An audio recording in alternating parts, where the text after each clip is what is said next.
Amigos del financiero.com.mx, bienvenidos a esta videocolumna semanal Hotel Abismo. Han pasado algunos días del segundo debate presidencial y Andrés Manuel López Obrador ya está festejando, ya está en un ánimo de fiesta total. Vamos a ver lo que hizo esta semana. ¡Todos fuerte! ¡Que digan que estoy contigo! Y que me traigan aquí. México lindo y querido, si muero lejos, más fuerte.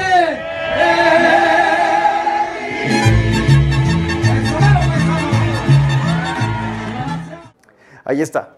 Andrés Manuel López Obrador esta semana cantando mariachi allá en Jalisco, y eso se suma realmente a otras declaraciones que ya le estamos escuchando. Por ejemplo, ya está diciendo que va a hacer una gira después de la elección del 1 de julio. El 2 de julio él va a estar haciendo una gira por el país para reunirse con los sectores productivos, para reunirse con los empresarios, para reunirse con los ciudadanos. ¿Por qué? Porque ya va quedando claro que Andrés Manuel López Obrador quiere gobernar no desde el inicio de su sexenio formal en diciembre, sino desde el día después de la elección. Y en este momento también hay que decirlo, porque ya en su equipo hay ánimo, hay jolgorio, ya se asumen como ganadores.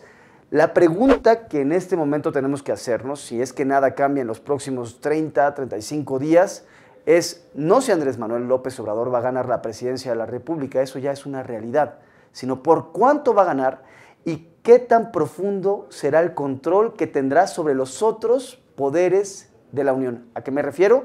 Andrés Manuel López Obrador va a tener muy probablemente en sus manos el control del legislativo y en una de esas hasta del judicial. Vaya, hasta pareciera que las fichas se van acomodando poco a poco y que vamos viendo cómo distintas estructuras ya van preparándose para una transición ante la eventual llegada de López Obrador. Está el caso de la Confederación Nacional de Gobernadores. Esta semana el gobernador de Chiapas, el gobernador Velasco, asumió el control de la CONAGO. Y él es un hombre que llega a ese cargo como presidente de la CONAGO en función de los oficios de Rutilio Escandón, el candidato de Morena allá en Chiapas a la gubernatura, y también de López Obrador. ¿Por qué? Porque hay una cercanía entre Velasco y López Obrador. Se va a volver Velasco un canal indispensable para que el eventual presidente de la República, Andrés Manuel López Obrador, se comunique con los gobernadores. Así que ya estamos empezando a ver cómo hay estos preparativos de cara a la eventual llegada de López Obrador a la presidencia de la República. Ahora bien, les comentaba que todas las fichas parece que se están configurando para que López Obrador no solo se adueñe del Ejecutivo, sino también del Legislativo y del Judicial. Estaremos hablando de que no será un Ejecutivo, de que no será un presidente sumamente poderoso, sino que será extremadamente poderoso. Va a tener a su favor al Congreso de la Unión, probablemente tanto al Senado como a la Cámara de Diputados, y va a tener también al Poder Judicial. Me explico. En el caso del legislativo, esta semana el economista y Mitofsky dieron a conocer una encuesta en la que se advierte que Morena podría tener hasta 73 senadores. Esto es muy cerca de los 85 que se necesitan para tener una mayoría calificada. Y en un instante les explico por qué es importante eso. En el caso de la Cámara de Diputados, Morena está apuntando hacia un máximo de 298 legisladores, lo que les dejaría a solo 36 curules de la mayoría calificada. Si López Obrador logra convencer a un puñado de senadores y de diputados de unirse, cosa que no se ve muy difícil porque si gana, el PAN, el PRI y sobre todo el PRD van a quedar en completo descontrol, van a quedar muy vulnerables y van a poder ser absorbidos por Morena. Si logra convencer a unos cuantos legisladores de unirse, López Obrador va a tener la mayoría más amplia que haya tenido ningún presidente desde los tiempos de Ernesto Zedillo en el Poder Legislativo. ¿Y qué quiere decir eso? Ahí viene la clave. ¿Por qué es importante la mayoría calificada? Porque López Obrador va a poder hacer reformas constitucionales, nombramiento de presidente interino, nombramientos de consejeros del Instituto Nacional Electoral, nombramientos de la mesa directiva de diputados, además del nombramiento del fiscal general y la aprobación del presupuesto sin ningún problema. Va a poder hacer lo que solo soñaron Vicente Fox, Felipe Calderón y Enrique Peña Nieto.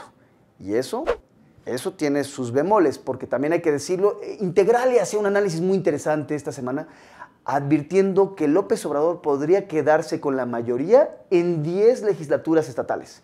¿Qué quiere decir eso? Que López Obrador estaría realmente a solo 5 o 6 en realidad, 6 congresos para poder hacer reformas a la Constitución. Ese es un dato que llama la atención, que puede a algunos ser preocupante. Ahora, en el caso de lo judicial, ahí hay un punto interesante. Llega Olga Sánchez Cordero, la exministra de la Suprema Corte de Justicia de la Nación. Ella va a llegar a la Secretaría de Gobernación y no es una coincidencia. Ella trae, y esta es información que les puedo confirmar, todo un proyecto para reformar al Poder Judicial. Ella conoce muy bien los vericuetos del Poder Judicial del país y no solo eso.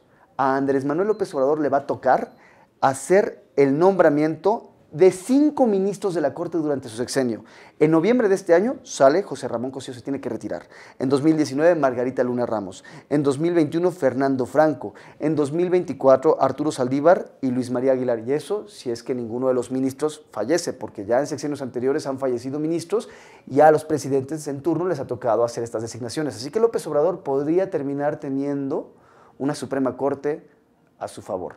Así que los escenarios que les acabo de presentar es un presidente sumamente fuerte, con una cantidad impresionante de votos, con el control del Congreso de ambas cámaras y también con el control del judicial, además de una buena oportunidad de hacerse del control de varias legislaturas estatales. Eso es mucho poder, muchísimo poder para un solo hombre. Y ahora nos vamos al cuarto clausurado.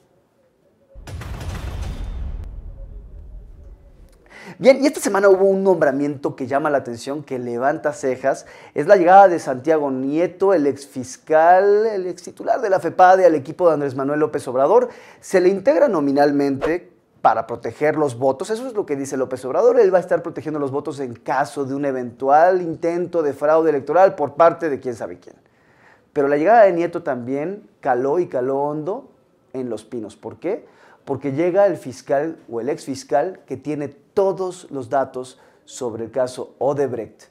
Y todos sabemos hasta dónde escala ese caso, hasta dónde podría escalar ese caso. Así que este tipo de información que llega ahora a manos de la campaña de Andrés Manuel López Obrador debe de estar preocupando a más de uno en el gabinete presidencial o en el gabinete presidencial, particularmente a Emilio Lozoya, el extitular de Pemex, que debe estarse preguntando qué información podrá pasarle el ex titular de la FEPADE a Andrés Manuel López Obrador y sobre todo cómo podría ser utilizada esa información en un futuro sexenio, en el que se advierte que va a haber combate frontal, directo y total en contra de la corrupción. Es un dato que se queda ahí para ser analizado. Con eso nos quedamos. Muchas gracias por haber estado con nosotros esta semana aquí en Hotel Abismo. Se quedan en El Financiero.